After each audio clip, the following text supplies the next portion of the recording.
What's up, guys? How's it going?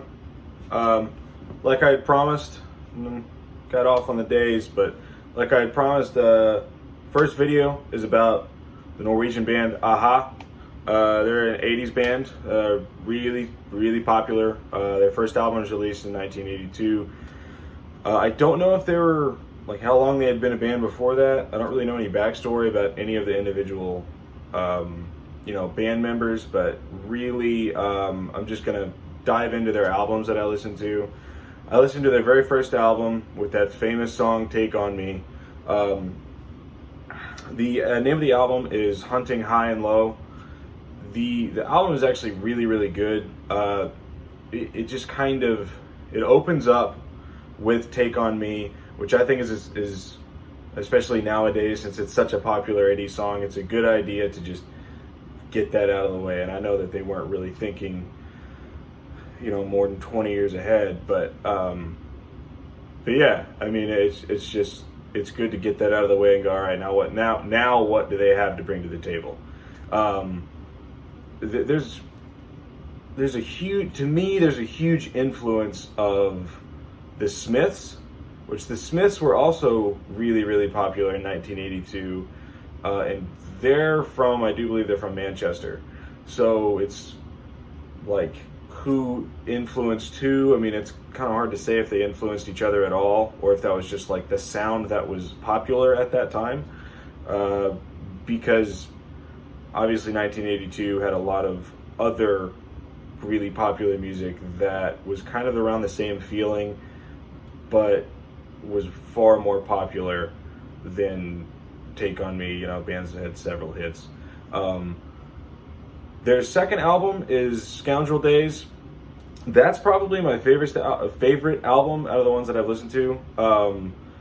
The opening track kind of has this Friday the 13th kind of feeling to it.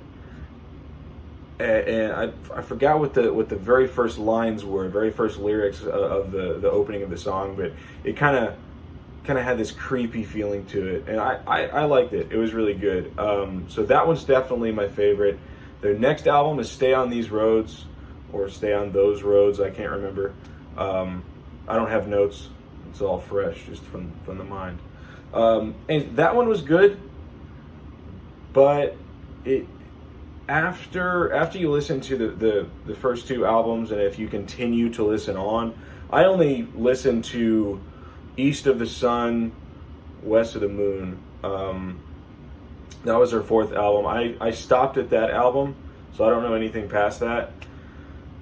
Kind of started to feel kind of like the same album over and over again, which is, to me, I think, was an issue in the 80s. A lot of bands would subscribe to a sound and a feeling, and they would go, boom, this works for me, let's keep on beating this dead horse, kind of a thing.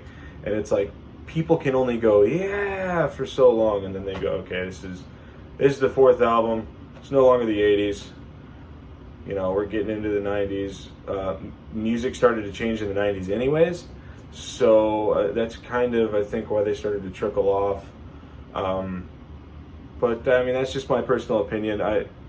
I did listen to these albums back to back, so if you're coming into a band that you don't really listen to a lot of, like, I listened to their first album a lot before I decided to make these videos, so I was really familiar with that one, and I really, really liked it. And then you kind of beat yourself to death by going, okay, I'm going to listen to the next one. I'm going to listen to the next one. Okay, is this going to change at all? So that's really the only thing that I would say, if you're going to kind of follow me in these videos and like start watching the videos and then listening to the albums right after, is, at least for now with the band Aha, listen to at least the first two albums. First two albums are really, really good. And then you get into the third one, Stay on These Roads, or Those Roads, whichever one it is. And then East of the Sun, West of the Moon. And then they start to kind of just blur together, and they're not really getting anything out of them. I mean, as it started to go on, the third and fourth album were like, oh, this song's good. Okay. And then you can listen to a couple songs, and you go, okay, this one's really, really good. I like that opening. Okay. And then it just kind of passes. And it's not one of those, neither of those are those albums where you're like, man, that album's over. Like, I wish it was longer. You're kind of like, I kind of wish it was shorter. Like, why couldn't that be an EP or something? But that's it. You know, they were, that's not to say they were bad albums. They just didn't pull me in. And that may have been the reason, or the way I listened to them, the fact that I listened to them so repetitively, and I just kind of burnt myself out. That could have been, or maybe they just weren't their best albums. So, I don't know. Yeah, listen to those albums, and let me know what you think.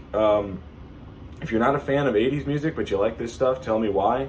If you're not a fan of 80s music, period, tell me why. And we'll start to break this apart piece by piece. Thank you.